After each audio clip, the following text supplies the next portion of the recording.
Je suis vraiment contente pour le jour. Je suis très émue aussi. Et je suis très contente parce que, en fait, je suis la dernière de ma famille. Nous sommes dans la paroisse Saint-Pierre de Garoua, où se déroule un événement exceptionnel.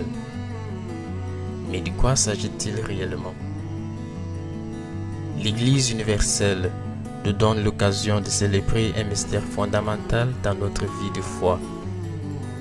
Le 11 juin dernier, c'était la solennité du Saint-Sacrement, appelée aussi Fête de Dieu, qui est célébrée chaque année le dimanche suivant la fête de la Sainte Trinité, qui, elle aussi, tombe généralement le dimanche après la Pentecôte. Il s'agit d'une fête instituée au Moyen Âge pour commémorer la présence de Jésus-Christ dans le Saint-Sacrement ou dans l'Eucharistie. Nous affirmons ainsi que Jésus est réellement présent dans le pain et le vin consacrés au cours de la messe. Comme d'habitude, cette célébration s'ouvre par l'adoration de Jésus dans le Saint-Sacrement, suivie d'une procession de prières et de louanges avec l'exposition et l'élévation du Saint-Sacrement. Nous voici donc dans l'une des paroisses de la ville, gérée par les missionnaires sous plat de Marie Immaculée. Ici, la fête du Saint-Sacrement a été couronnée par un double événement, le baptême des jeunes et la première communion.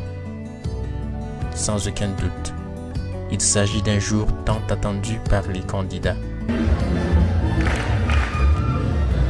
Remarquons que l'atmosphère douce et calme a témoigné du sérieux qui a caractérisé chaque instant de la cérémonie.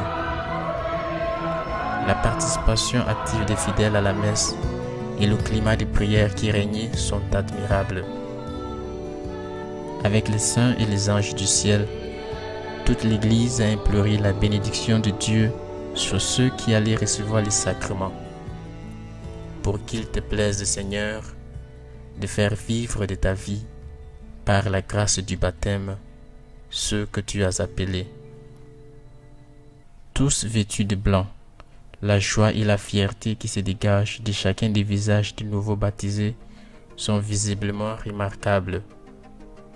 Ils expriment leur reconnaissance à Dieu pour le don de son corps et de son sang dans les deux espèces auxquelles ils ont communié pour la première fois.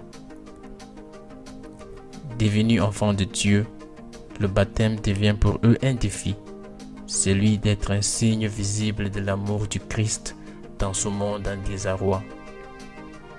Ils deviennent ainsi la lumière du monde et, à la manière d'une boussole, un guide pour les personnes à la recherche de Dieu. Je suis très heureuse d'être née de nouveau, de faire partie encore des enfants de Dieu, d'être donc que le péché originel a été enlevé en moi et que j'ai pris ma première communion et mon baptême, donc je suis très heureuse. C'est aussi un don parce que en fait, c'était pas vraiment facile en fait.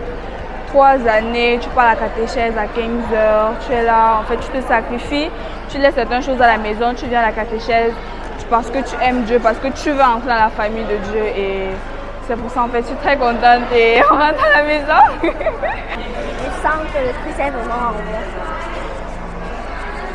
Tellement en joie. Évidemment, ils sont finis les jours de catéchèse et l'ère de mise en pratique est enfin arrivée. Mais c'est là le plus grand défi. Par ailleurs, c'est aussi là que nous faisons appel aux parrains et marraines, car ils ont un rôle essentiel à jouer dans la vie de ces néophytes.